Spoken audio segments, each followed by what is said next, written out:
Λάμπρο! Καλώς ήρθες στο Skydive Athens.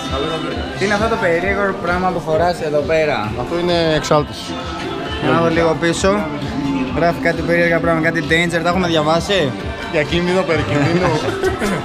Άρα, από ό,τι φαίνεται, έχεις έρθει εδώ να κάνεις ελεύθερη πτώση. Τέλεια. Ξέρεις πόσο ψηλά θα πάμε? Πάμε στα 4.000 πόδια. Τα 4.000 μέτρα, 14.000 πόδια. 14.000 πόδια. Ξέρεις πόσο χρόνο θα κάνουμε ελεύθερη πτώση? Ένα λεπτό. Πολύ σωστά. Με πόση ταχύτητα? Γύρω στα 200 και κάτι. 230-240 χιλιόμετρα. Είσαι έτοιμος γι' αυτό? Ναι. Κάτι να πεις σε φίλους και συγγενείς που θα δουν το βιντεάκι? Τους αγαπάμε όλους. Εγώ είμαι Αναστάσης, θα είμαι ο καμεραμάν σου και πάμε να περάσουμε όμορφα.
Λέγε παιχταρά μου!